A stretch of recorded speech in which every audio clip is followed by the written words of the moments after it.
Feliz noche, hermano. Estamos muy contentos de podernos encontrar este día lunes para con- estudiar más la palabra del Señor. Esta noche, antes de iniciar el estudio, me gustaría que ahí donde estamos podamos inclinar nuestro rostro para orar. Padre nuestro que estás en los cielos, gracias te damos, Señor, porque nos has traído hasta acá, porque nos has convocado esta semana para dedicar más tiempo para escuchar tu palabra, para acercarnos a ti, para estar en comunión como iglesia, Señor, y aprender de ti. Gracias te damos, Señor, por tu Espíritu Santo. Te pedimos que yo pueda ser un instrumento para trasladar este mensaje que tú tienes para todos nosotros y que pueda ser un mensaje para el crecimiento espiritual de tu iglesia. Ponemos en tus manos en el nombre de Cristo Jesús. Amén. La lectura bíblica que está en Mateo 11:28, que es la base del estudio de esta noche, nos habla de un episodio que es muy conocido y es un versículo que muchos cristianos conocemos y utilizamos para cuando a veces nos sentimos agobiados por la vida. Mateo 11:28 dice, venid a mí todos los que estáis fatigados y agobiados, y yo os daré descanso. La invitación que hace Jesús en este versículo es para los que se sienten trabajados y cargados. Y qué bueno es saber que Jesucristo está pensando en que todas esas cargas que tenemos nosotros las podemos poner a descansar en Él. Pero si escudriñamos un poco más la palabra, nos damos cuenta que el llamado que está haciendo Jesucristo no se limita solo al descanso relacionado al agotamiento físico o emocional por problemas, dificultades. Si hiciéramos una encuesta rápida entre nosotros, ¿cuántos no estamos enfrentando desafíos en esta semana, no? ¿Cuántos tenemos que tomar decisiones importantes? ¿Cuántos tenemos que resolver un problema? Y eso nos trae cansancio emocional, nos desgasta, ¿no? Pero es interesante porque cuando escudriñamos la palabra nos damos cuenta que no se limita a eso el descanso que nos ofrece Jesucristo. Hay una razón subyacente, hay algo que está en el fondo, que va más allá de solventar un cansancio emocional y físico. Jesucristo va mucho más allá. Para entender el tipo de cansancio del que habla Jesús en este versículo, es necesario que analicemos a fondo la invitación que nos hace. Él dice, venid a mí y yo os haré descansar. ¿Cómo lo hace descansar? ¿Cómo podemos descansar en el Señor? Es interesante porque en el siguiente versículo, en el versículo 29, nos da una revelación muy, muy importante si leemos muy bien. El versículo 29 dice, llevad mi yugo sobre vosotros y aprended de mí, que soy manso y humilde de corazón, y hallaréis descanso para vuestras almas. Es importante hacer énfasis en que en este versículo Jesucristo hace, digamos, hace un énfasis muy fuerte en la mansedumbre y la humildad. La mansedumbre y la humildad son rasgos de carácter. A quienes está invitando Jesús, fíjense bien, en este versículo, son a personas que necesitan ser ¿qué? Mansas y humildes. Entonces, no solo se limita al cansancio físico, emocional, ¿no? Se enfoca mucho más en personas que están cansadas porque no son ¿qué?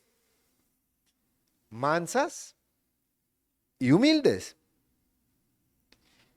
Y si no son mansas, si no somos mansos y humildes, por diferencia, ¿verdad? Probablemente seamos lo contrario a manso y humilde, ¿no? Seamos personas impulsivas, seamos personas orgullosas, soberbias, prepotentes, explosivas, ¿no? Estos comportamientos característicos de los seres humanos también son causa de ¿qué? De cansancio y aflicción. Entonces, en el versículo, Jesucristo se está enfocando en ¿qué? Repetimos, en los que no son ¿qué? Mansos y humildes. Y es interesante porque lo que dijo Jesús siglos atrás, hoy día lo confirma la ciencia que estudia el comportamiento humano, que afirma que la mayoría de los problemas que aquejan a las personas hoy en día están relacionados con problemas de qué? De carácter. Se me quedó acá. A ver. Muchos de nosotros, ¿qué pasa? No siempre aceptamos que el origen de nuestros problemas son ¿qué? Nuestro carácter. ¿Cuántos de nosotros, cuántas veces hemos escuchado a alguien decir, no, mi problema es que yo tengo un carácter difícil? En nuestra sociedad, de hecho, el carácter, un carácter, digamos, dominante, fuerte, a veces explosivo, es muy bien visto, ¿no? ¿Sí? Porque nuestra sociedad está caracterizada porque hay un ego dominante, entonces alguien que no se deja, alguien que lucha por sus derechos, alguien que tiene toda esa fuerza y algunas características que vamos a profundizar más adelante, es muy bien vista. Pero ¿qué nos dice Jesucristo? Que seamos mansos y humildes. Miren qué interesante. Estas características de carácter generan muchos problemas en la sociedad. Como dijimos, los seres humanos normalmente no aceptamos que nuestro carácter es un problema, ¿no? Y hay muchos problemas de carácter asociados, según la Organización Mundial de la Salud, hay tres problemas que estamos enfrentando actualmente en la sociedad posmoderna. El número uno es muy conocido por todos, es el estrés. ¿De acuerdo? El estrés, ¿cuántos no sufrimos de estrés? A ver, alguien que diga, no, yo no me estreso. Ah, el hermano, ¿eh? Yo recuerdo siempre que en los últimos, bueno, creo que terminó eso como el 2016, ¿no?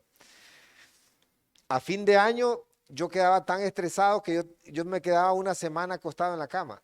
Todo acá se me trancaba, como decimos nosotros. Y mi esposa me levantaba para darme de comer y me volvía a acostar. Y ese era mi fin de año, ¿no? Era difícil. Gracias a Dios empecé a aprender un poco a manejar ese estrés. Pero el estrés es muchas veces el principio de la depresión, de la ansiedad. Saben que para el 2021, cerca de 280 millones de personas sufrían de depresión en el mundo. Y con la pandemia del COVID, eso se incrementó en un 26%. ¿Cuántas personas con depresión? Asociadas, dijimos, ¿a qué? A los problemas de carácter. La ansiedad es otro aspecto que está devastando a la sociedad. 301 millones de personas en el mundo sufren de ansiedad. Están luchando con la ansiedad. El estrés, según datos del Banco Mundial, el 2018, en un estudio que hizo, El estrés aliado con la pobreza en América Latina, perdón, el estrés es el principal aliado de la pobreza en América Latina. Imagínense. Aquí en América Latina es muy común que salir a la calle sea un desafío, ¿no? Por aspectos de seguridad. Trabajar hasta altas horas de la noche, debido a que tenemos una alta carga laboral, porque a veces tenemos temor de perder el trabajo, las deudas que tenemos por el alto costo de la vida. Esos tres elementos, según el Banco Mundial, en América Latina mantienen a las familias sumidas en un ciclo que vicioso del estrés, que obviamente luego va detonando otros problemas, algunos problemas también, algunas patologías, ¿no?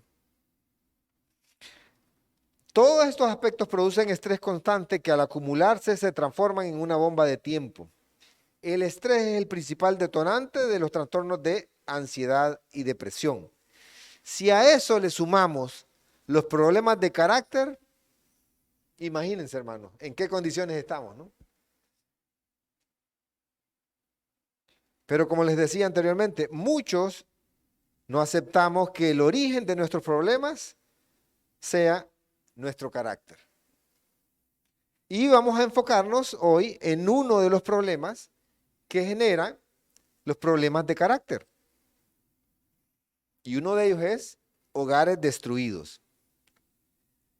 En la actualidad, si nosotros hiciéramos una encuesta, por ejemplo, en las iglesias adventistas de La Ceiba, nos encontraríamos que hay altas tasas de hogares infelices por causa de ¿qué? Del carácter de uno de los cónyuges. ¿Ustedes han escuchado el término incompatibilidad de carácter? ¿Cuánto lo han escuchado? Está muy asociado a los procesos de separación. Y según la Real Academia Española, la incompatibilidad de carácter es la incompatibilidad de los cónyuges de mantener una relación mutua con cierta armonía y respeto. La incompatibilidad de carácter es una de las principales causas de los divorcios, de la infelicidad en el matrimonio. Pero, ¿cómo fue esto diseñado al principio? ¿Cómo fue diseñado el matrimonio al principio? A ver, ok. La hermana White, refiriéndose a la primera pareja, en su libro La Educación, en la página 15, nos dice que la primera pareja tenía el enorme privilegio de relacionarse íntimamente cara a cara con su Creador. Si la pareja hubiera permanecido leal a Dios, todo esto le hubiera pertenecido y para siempre. A través de los siglos eternos hubieran seguido adquiriendo nuevos tesoros de conocimiento, descubriendo nuevos manantiales de gozo y obteniendo conceptos cada vez más claros de la sabiduría, el poder y el amor de Dios. Habrían cumplido cada vez con mayor eficiencia el propósito de su creación. Habrían reflejado cada vez más la gloria del Creador. El secreto para que Adán y Eva se conservaran el carácter manso y humilde era que la cercanía que tenían con Dios, la comunión con Dios. El carácter de la pareja, de la primera pareja, sería siempre semejante a su Creador, mientras que mantuvieran una vida de compañerismo constante con Él. Pero ¿qué pasó? ¿Qué pasó? Que nosotros como seres humanos no podemos conservar ese carácter manso y humilde que tiene Dios, nuestro Creador.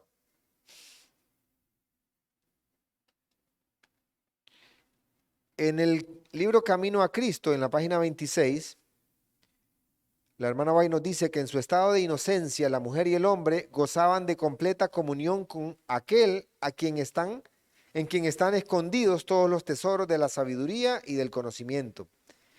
Pero después de la caída, no pudieron encontrar gozo en la santidad e intentaron ocultarse de la presencia de Dios.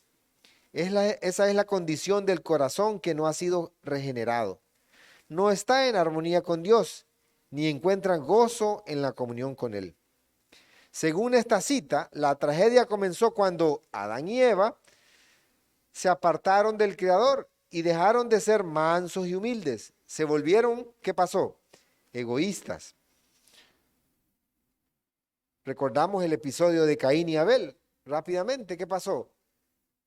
Caín tuvo celo ¿de quién? De Abel, porque el sacrificio que estaba haciendo él no era acepto, ¿no? Y ahí empezó un conflicto visible referente a problemas de carácter, ¿no? Actualmente no somos ni siquiera una caricatura de cómo fuimos diseñados al principio.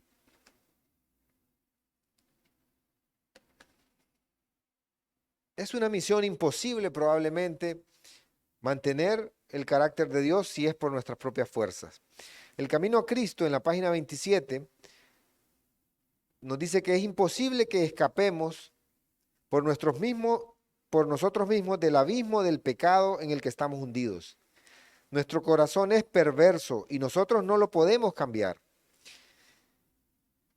A veces hacemos esfuerzos para educarnos, a veces hacemos esfuerzos para crecer en términos culturales, para tener fuerza de voluntad, pero todos estos esfuerzos humanos tienen algún tipo de resultado, pero carecen el poder ¿para qué? Para salvarnos. Porque el problema de nuestro carácter tiene que ver con que el pecado lo ha ¿qué? El pecado ha trastornado nuestro carácter. Entonces tenemos que ir aquí, primero a Cristo para que podamos salir del pecado. La cultura, la educación pueden ser muy buenas, pero no resuelven el principal problema del ser humano que es el pecado. Es necesario que haya un poder que obre sobre el interior de una vida y que ese poder venga de lo alto, obviamente. En Hechos de los Apóstoles, en la página 416, la hermana White señala, pueden existir defectos perceptibles en el carácter de una persona, pero cuando llega a ser un verdadero discípulo de Cristo, el poder de la gracia divina lo transforma y santifica. ¿Qué hace el poder de la gracia divina? ¿Cómo alguien llega a ser un verdadero discípulo de Cristo? Y tenemos dos ejemplos muy, muy interesantes que me gustaría que revisáramos hoy. Podemos ir a Mateo 4, 18 al 22.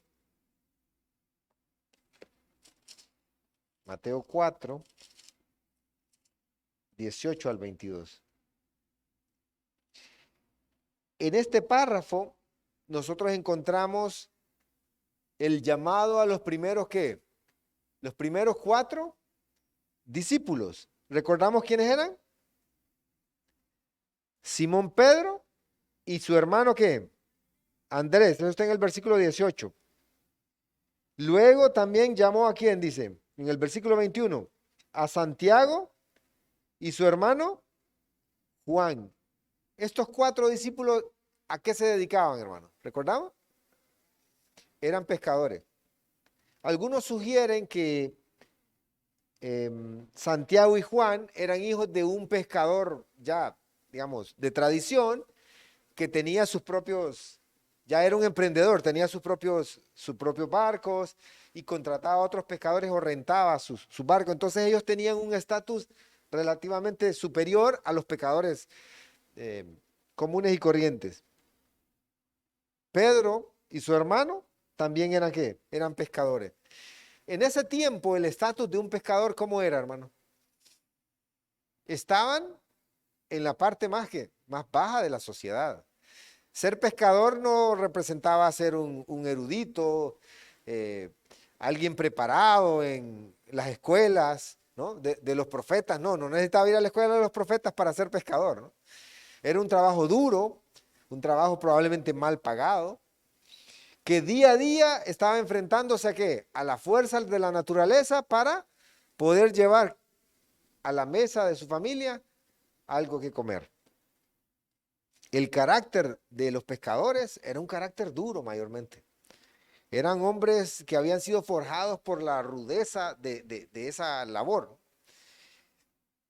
Ese era Juan, Pedro y sus hermanos. En Marcos 3:17, Marcos 3:17, la Biblia nos describe una de las características de quién, hermano. De Santiago y Juan. ¿Recordamos? Santiago y su hermano Juan, dice, hijos de Zebedeo, y los apellidó Bonerges, es decir, hijos del trueno. ¿Hijos de quién? De Zebedeo, ¿no? ¿Qué se decía de estos personajes? ¿Recuerdan, hermano? Que eran hombres explosivos, impulsivos. Recordamos un episodio, creo que está en el libro de Juan, en donde Juan y creo que Pedro iban a preparar antes de que Cristo llegara a Jerusalén, ¿no? Y fueron y la gente no los atendió porque la gente quería que se quedaran, que Jesús se quedara ahí. Y si Jesucristo iba ¿para dónde? Para Jerusalén. Y la gente entonces se molestó porque Jesucristo no se quiso quedar ahí, no los ayudó. ¿Recuerdan lo que le dijo Juan a Jesús? ¿Se recuerdan? Que les cayera ¿qué? Un rayo, ¿no? Y Jesús le dijo, el Hijo del Hombre no ha venido para que se pierdan las almas, ¿no? Entonces, eso nos denota un poco que la personalidad de este discípulo. ¿Y qué decir de Pedro? Imagínense, Pedro en San Juan 18:10 al 11, ahí podemos revisar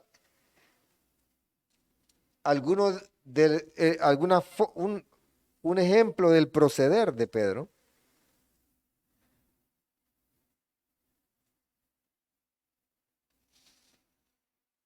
Simón Pedro dice que tenía que espada, pero no la tenía en la casa, ¿no? No la tenía guardada en la casa. Dice, ¿qué dice después?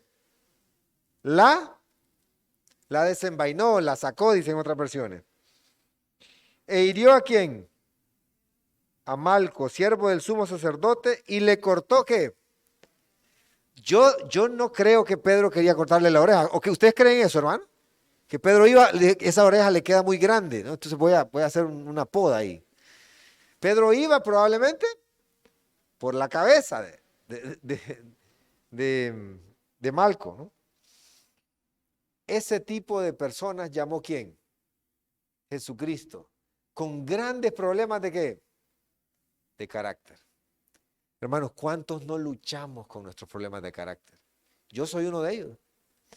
Yo lucho todos los días con mis problemas de carácter. Y le pido a Jesucristo que me cambie. Y probablemente el proceso es largo porque el carácter es muy complicado, entonces lleva más oración, ¿no? Pero cuando leo estos versos y cuando me doy cuenta del proceso que usó Jesucristo para transformarlos, digo, gracias Señor porque tengo esperanza. El camino a Cristo, en la página 18, dice, los primeros discípulos de Cristo eran seres humanos semejantes a nosotros. Cargaban con los mismos defectos que nosotros.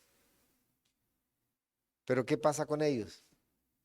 Dice que los discípulos estaban con Jesucristo en la casa, en el momento de comer, cuando salían, en diferentes lugares lo acompañaban según la costumbre que los discípulos siguieran a su maestro.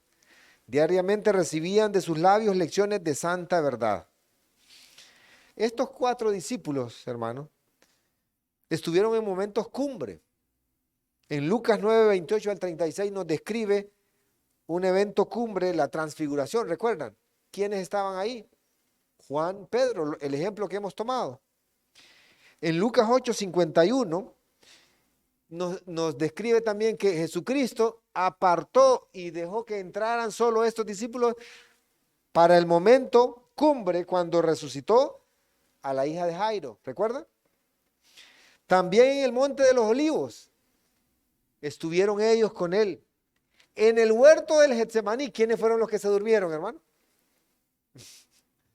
Fueron ellos.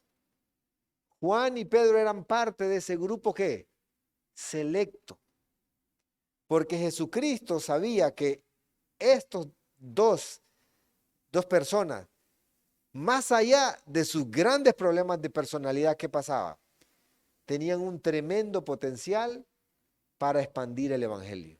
Porque Jesucristo no ve lo que somos, recuerden, ve lo que podemos llegar a ser a través de la transformación del Espíritu Santo.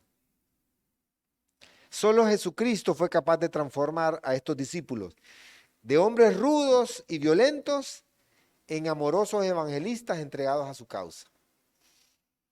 Imagínense, después de ser conocidos como el hijo del trueno o Pedro, aquel hombre violento, luego se entregó su vida por la causa y llegó a morir, en el caso de Pedro, por el evangelio.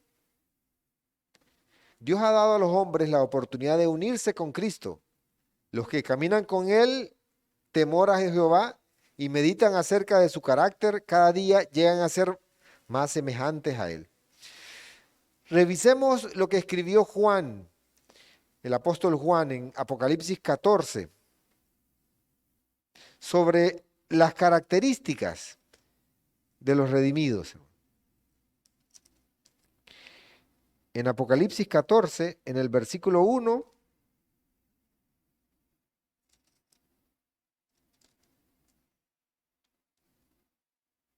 dice: entonces miré al Cordero de pie sobre el monte de Sión, con él 144,000 que tenían el nombre del Cordero y el nombre de su Padre escritos, ¿dónde? En su frente. Recordemos, hermanos, en la Biblia, el nombre de una persona describe ¿qué? El carácter. Quiere decir que los redimidos estarán un día en el cielo porque habrán llegado al punto de reflejar ¿qué? El carácter de Dios. Yo siempre recuerdo, hermanos, este párrafo del libro Mensajes para los Jóvenes en la página 70, que dice: un carácter transformado a la semejanza divina es lo único que vamos a llevar de este mundo al venidero. ¿Cuántos estamos trabajando en nuestro carácter? ¿Cuánto tiempo dedicamos al día para trabajar y que el Espíritu Santo transforme ese carácter? Es lo único que vamos a llevar, hermano. Lo demás, aquí va a quedar. ¿Y cómo llegaron esos 144,000 a tener el carácter de Dios? En el versículo 4, si nosotros revisamos de Apocalipsis 14, nos da la clave. Es sencillo. Estos son los que no se contaminaron con mujeres porque son vírgenes. Son los que siguen al Cordero por donde quiera que va. Estos fueron comprados de entre los hombres por primicias para Dios y para el Cordero. El énfasis que hacemos en esta noche es que estos 144,000 siguen al Cordero por donde quiera que va. Para seguirlo en el cielo es necesario empezarlo a seguir aquí en la tierra.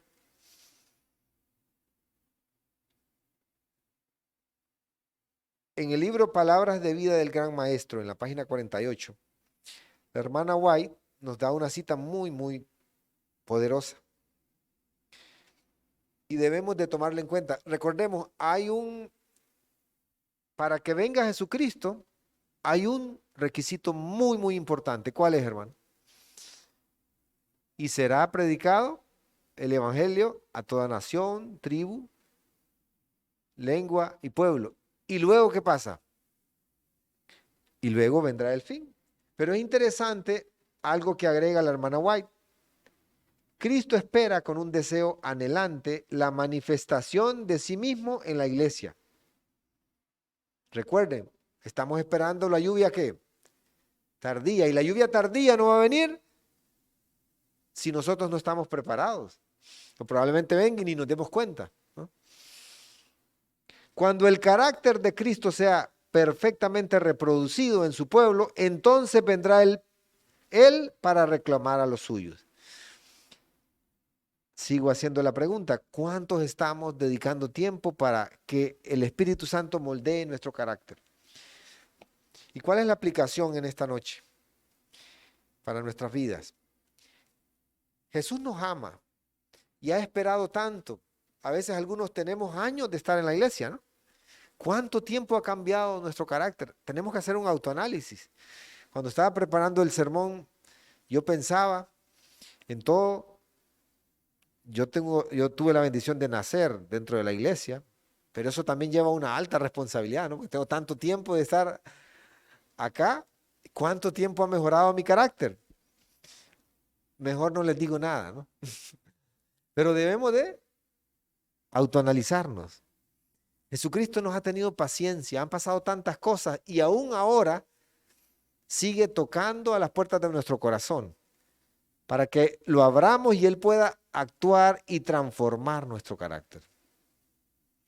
Los discípulos se volvieron semejantes a Jesús en su carácter porque anduvieron con Él en constante compañerismo. Lo mismo puede ocurrir con nosotros, hermanos.